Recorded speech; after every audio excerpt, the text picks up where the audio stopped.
নমস্কার, আশা করি সবাই ভালোই আছেন। সুমতি কিচেন উইথ ব্লগ থেকে সবাইকে স্বাগত।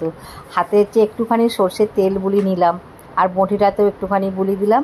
আজকে হচ্ছে এঁচড় কাটবো। বাজার থেকে সবুজ অংশটা কেটে নিয়ে এসেছে, আর আমি ছোট ছোট করে পিস করে নিচ্ছি। সর্ষের তেল বুলিয়ে এঁচড় কাটলে হাতে আর বঁটিতে একটুও কিন্তু না আঠা লাগবে না। আর আপনারা আপনাদের পছন্দ মতন হচ্ছে এঁচড়ের পিসগুলো হচ্ছে করে নেবেন। আজকে এঁচড় চিংড়িটা কিভাবে করি আপনারা প্রথম থেকে শেষ পর্যন্ত দেখবেন। সব এঁচড়টাই হচ্ছে কেটে নিলাম। এবার হচ্ছে পরিষ্কার করে হচ্ছে ধুয়ে নেব। আর এই যে কাটা হয়ে গেছে, এবার জল দিয়ে ধুয়ে নিচ্ছি। আর এঁচড়টা দেখুন পুরো সাদা। এইরকম সাদা এঁচড় কিন্তু না আমি কোনোদিনই দেখিনি, আজকে এই প্রথম দেখছি বাজার থেকে সাদা এঁচড়ই কিনে নিয়ে এসেছে। কেমন খেতে হবে জানি না, আপনাদের সঙ্গে শেয়ার করব। আর এঁচড়টা এই যে ধুয়ে কড়াতে দিয়ে দিলাম, পরিমাণ মতন জল দিলাম, আর হচ্ছে অল্প হলুদ দিচ্ছি। হলুদ দিয়েই কিন্তু সিদ্ধ করতে হবে, নালে কিন্তু হচ্ছে কালো হয়ে যাবে এঁচড়টা। আর পুরো সাদা ধপধপে এঁচড়টা। বাজারের নাকি লোকেরা বলেছে খুবই ভালো লাগবে এই এঁচড়। এবার একটা ঢাকা দিয়ে দিলাম, এবার সেদ্ধ করে একটু নিচ্ছি। এঁচড় চিংড়ির জন্য কিছু মশলা করে নেব। গোটা ধনে গোটা জিরে দিলাম, আর যেহেতু গোটা ধনে জিরে এসব বাটবো সেই জন্য গোটা শুকনো লঙ্কাটা দিলাম, আর আদা দিলাম। আর দিচ্ছি এটা জয়িত্রী, অল্প একটু জয়িত্রী দিলাম, অল্প জল দিলাম, আর হচ্ছে রসুন দিচ্ছি।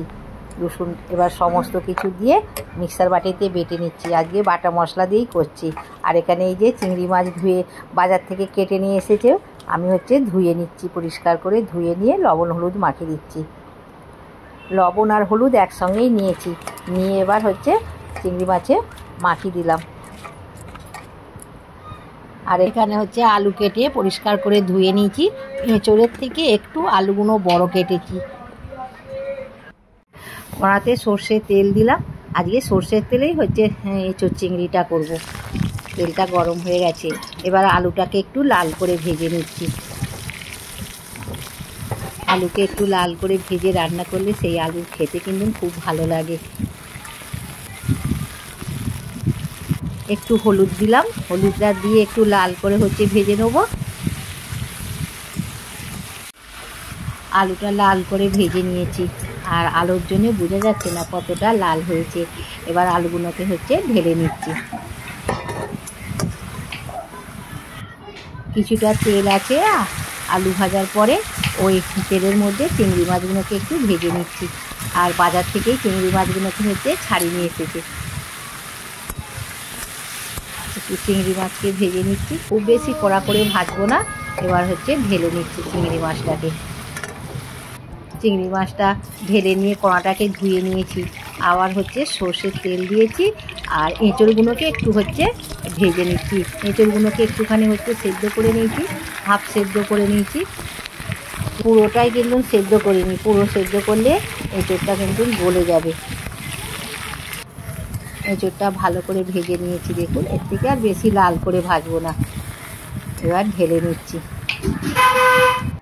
কড়াতে সর্ষের তেল দিয়েছি, আর দুটো তেজপাতা আর ছোটো এলাচ দালচিনি লবঙ্গ ফোড়ন দিলাম। ফোড়নটা লাল হয়ে গেছে, এবার পেঁয়াজ দিচ্ছি।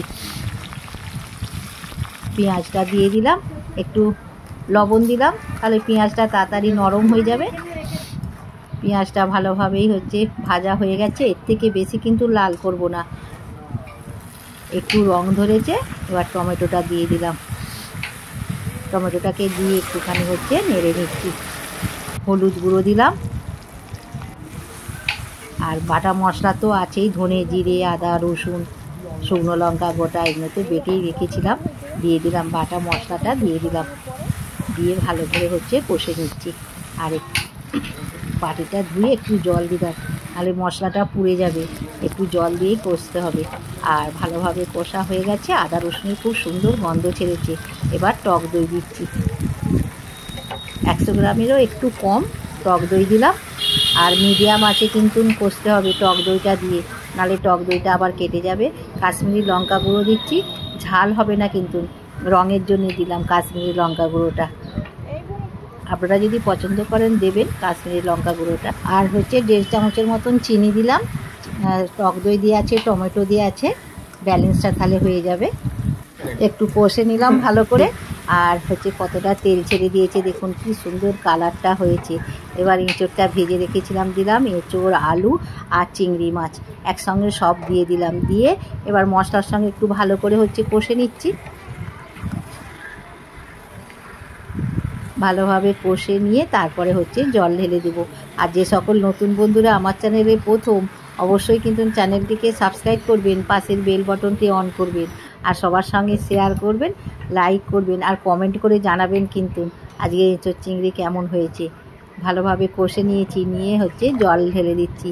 পরিমাণ মতনই জল দিতে হবে। এঁচোড়টা হাফ সেদ্ধ আছে আর আলুটাও তেলের মধ্যে ভেজে নিয়েছি, অল্প সেদ্ধ হয়ে আছে, সেই বুঝেই হচ্ছে জলটা দিলাম।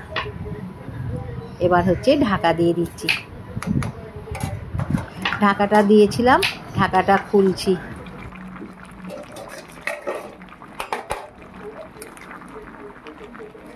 একটু নেড়ে নিচ্ছি, আর হচ্ছে একটু দেখেও নেবো লবণটা কতটা হয়েছে।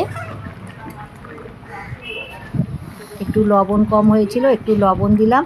লবণ কম হলে কিন্তু তরকারির টেস্ট সেরকম পাওয়া যায় না, ঠিক বুঝেই হচ্ছে লবণটা দিতে হবে। আবার বেশি লবণ হলেও ভালো লাগবে না। লবণটা দিয়ে নেড়ে ঢাকা দিয়ে দিয়েছিলাম। ঢাকাটা খুললাম, দেখুন কালারটা হয়েছে, দেখুন কি সুন্দর কালার হয়েছে।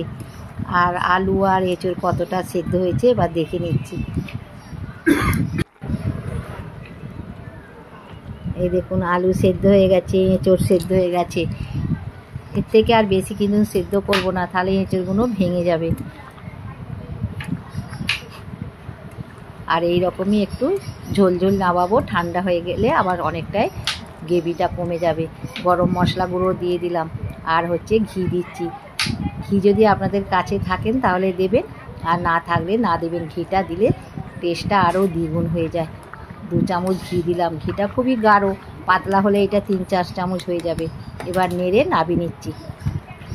এঁচোড় চিংড়িটা আমার হয়ে গেছে, দেখুন কি সুন্দর কালার লাগছে দেখতে, দুর্দান্ত হয়েছে কিন্তু। আর এখানে হচ্ছে ঢেলে নিয়েছি, এখানে এবার সার্ভ করে দিচ্ছি। আশা করি নতুন বন্ধুরা দেখলেন কিভাবে আজকে আমি এঁচোড় চিংড়ি করলাম। আবার একটা নতুন রেসিপি নিয়ে দেখা হবে। ততক্ষণে সুস্থ থাকবেন, ভালো থাকবেন। নমস্কার।